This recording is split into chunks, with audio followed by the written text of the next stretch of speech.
so this is unbelievable to me. We've got a lot of news to go over today. First and foremost, we do have an official update from the dev team right here talking about damage control and the systems that you may not know about in the game. It's pretty extensive. I will be going over this in this video, so there's some cool insights here, but also there is a post that's going to be talking about the future of the game, legendary drops, what to expect from Thursday's update and the next patch. But as you guys know, Square Enix held their E3 summer showcase for upcoming games. We got to see Marvel's Avengers expansion, Guardians of the Galaxy, that sort of thing. We're going to talk about how Outriders was completely missing from this showcase, which is mind-boggling to me. I do not get that at all. So let's dive into this right now. Hey everyone, what's happening? Open World Games here. Hope you're doing good, and let's dive straight into the news, starting with this about Square Enix summer showcase right here, of course, which was live streamed. Again, they showed Marvel's Avengers, the expansion that's coming up. Don't get me wrong, I'm kind of excited about that one. But, as it stands, Outriders concurrent players and its overall sales, outpaced Marvel's Avengers. And you have to remember what Square Enix has said about Outriders. They said that they're very happy with the game, calling it the company's next major franchise. It sounds like they're gearing up for DLC, expansions, even Outriders 2. And you also have to remember that, Outriders is one of the top selling games of this year so far. It is in 7th place right now, according to NPD, as you can see right here. So for me, it is completely baffling that Outriders was completely missing and absent from the E3 Square Enix presentation. I could not get over that, and that honestly makes me really pissed off, just to be blunt with you all. They should have touched base with something about Outriders, the future, because, a lot of us are invested into this game. We really want to see what's next. But we did get this blog post, which was a very detailed blog post here from the community manager. It is going to be titled Damage Control. I will be going over that right now. But let me know, are you guys disappointed that Outriders didn't make it to E3? Again, considering that this game is the next major franchise apparently, and it sold so well and it outperforms even Marvel's Avengers, you would think that it would have some sort of presence at E3. I'm just saying. But anyway, let's get into the blog post right now, because there is some really interesting stuff here.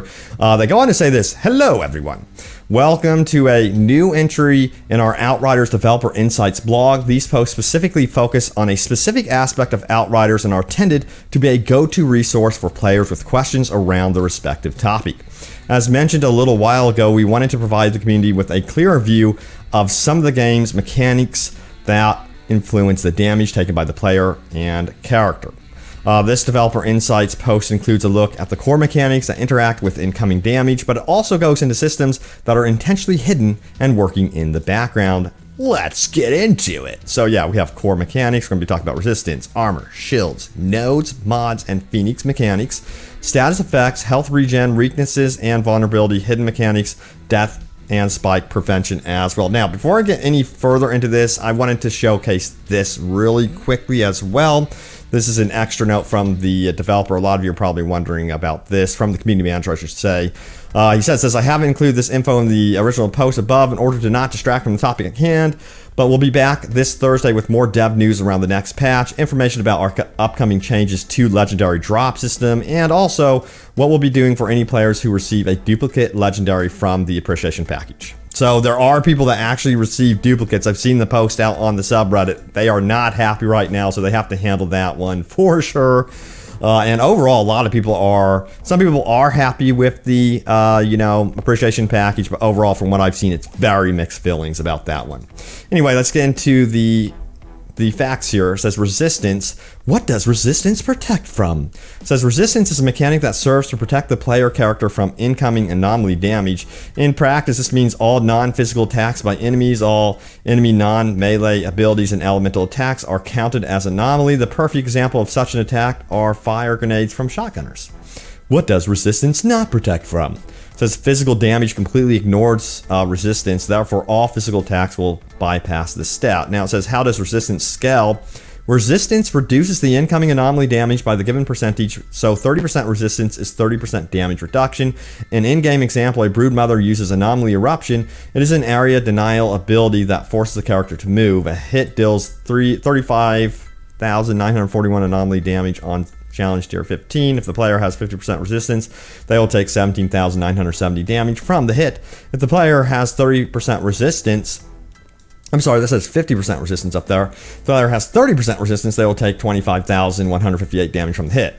Alright, does resistance have any cap above which it will have no further effect? Resistance is capped at 85% incoming damage. So that's some interesting tidbit on how that system works right there. They're specifically kind of mentioning the Broodmother. A lot of you, also note that people are getting one-shotted or killed instantly by some of the attacks from the Broodmother, and they've done some explaining there. They're trying to figure out what's going on still, I feel like. But here are some explanations for you all as to what's going on. Maybe it will help some of you. I do appreciate, by the way, Square Enix and People Can Fly, explaining the systems, of course. Don't get me wrong. I feel like maybe this should have been a manual in the game. I think that would have been cool if this was included in the game somehow. But anyway, it says armor.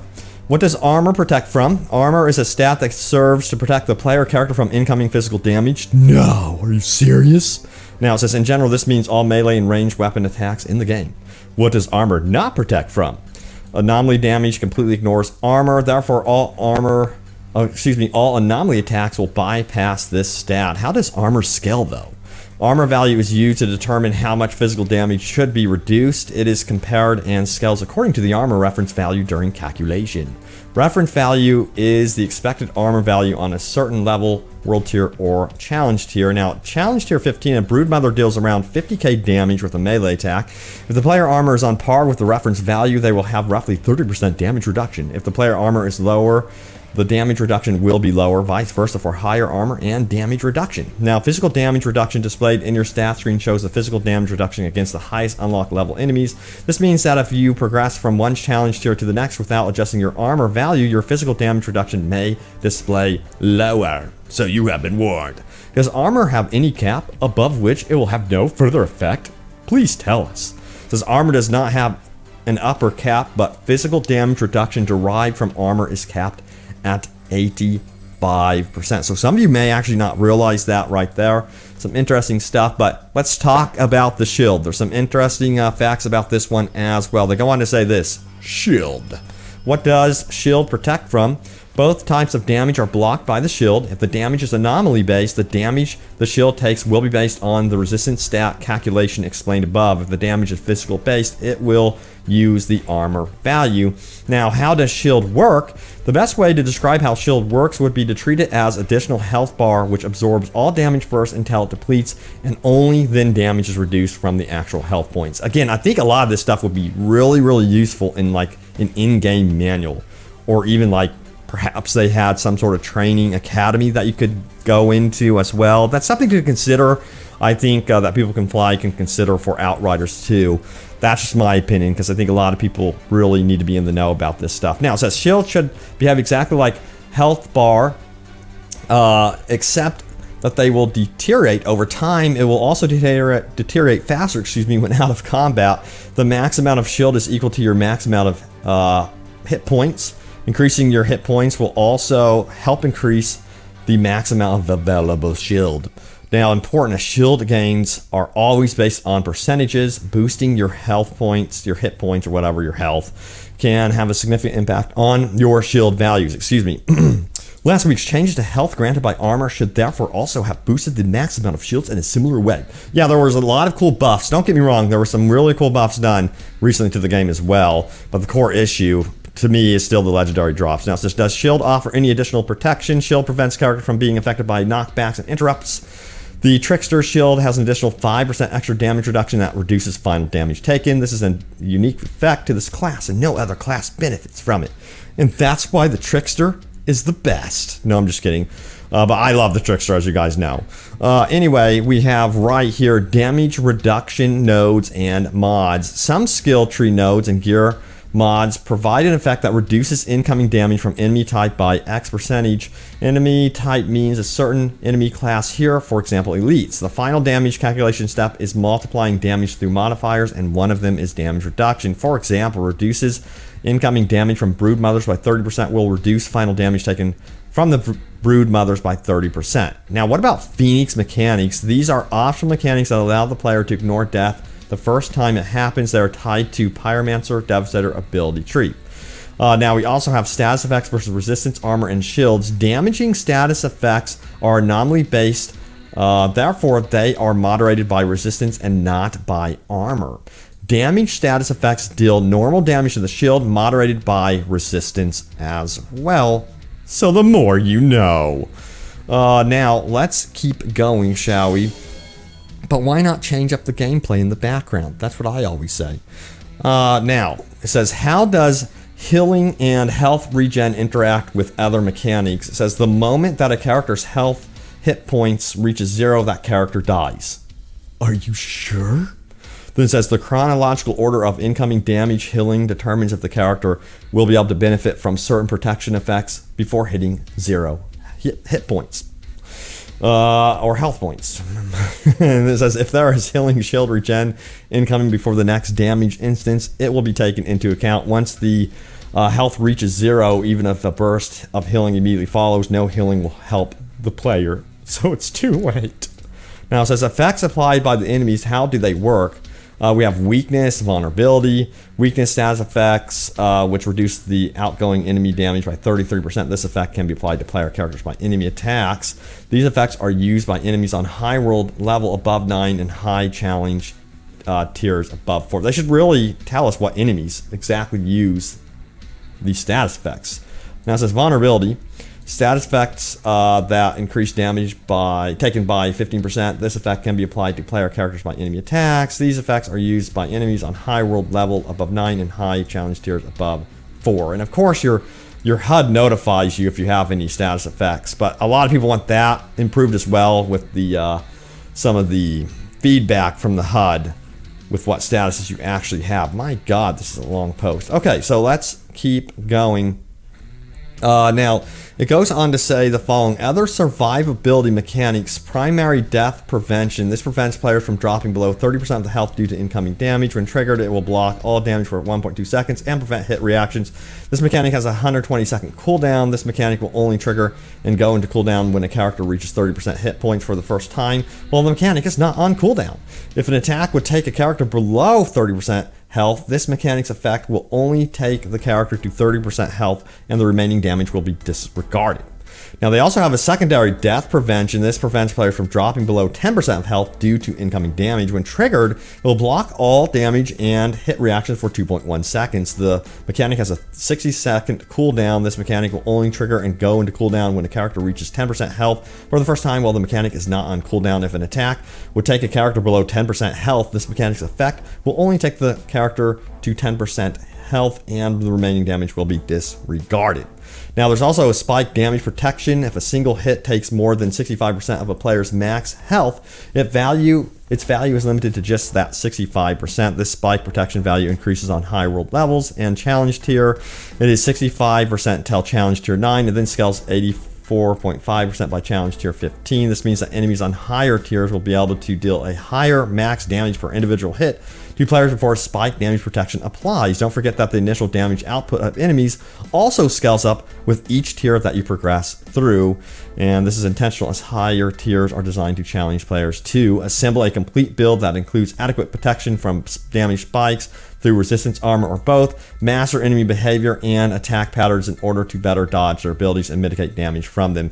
And then that kind of brings up the point, like, if you're really trying to build up your damage mitigation and your defense, why is everything so time-based in Expeditions? There was an actual reply from the community manager here, down here somewhere, and I'm going to paraphrase that. Basically, they're looking into it. And that's what I'm going to say about that. They say that all the time, but that is just the gist of that. But yeah, they finally say this right here, that spike damage protection has no cooldown, so it counts for every hit. However, certain boss attacks can be very deadly regardless of this additional protection mechanic and should therefore be avoided or dodged whenever possible. So there you have it. And then they have this follow-up post. It's very long-winded, but I'll just throw it in the description below. But that's the gist of what is going on with the systems in the game. I do really appreciate them writing this up, by the way. Probably should have been in the game from the get-go.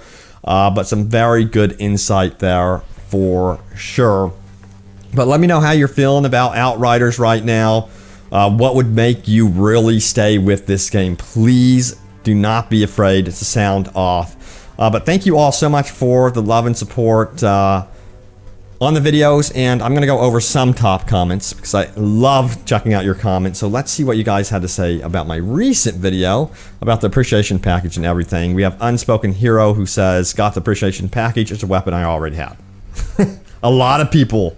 It's like one of the most upvoted things, so apparently that happened to a lot of people. Matt says, I got bored and left. I might return after some time passes. I'll keep watching these to stay updated. Thank you, dude. I appreciate that, by the way. Luke Adams says, so let's get this right. They spent the first month nerfing Roll's ability skills into the ground during the most contentious time of the game's life so far, to now when the player base has dwindled to a literal handful to retrospective, taking them all to where we are asking during the demo, and to then offer a gun emote and some Peasley. ... I hear you, man. Yeah, you know, a lot. I basically think you're saying too little, too late. So I think that's what a lot of people are saying right now. But we'll see what they say on Thursday. That's all I gotta say. I will keep you guys updated. Hopefully something big is announced. Again, I am so disappointed they were not showcasing or at least talking about Outriders at E3. I'm pretty shocked that they didn't talk about it whatsoever, considering that they just more recently made the announcement that, hey, this is our next hit franchise. If it's your next hit franchise, act like it. That's just my opinion. But thank you all so much for watching. Stay tuned for more, and I will see you all next time. Take care.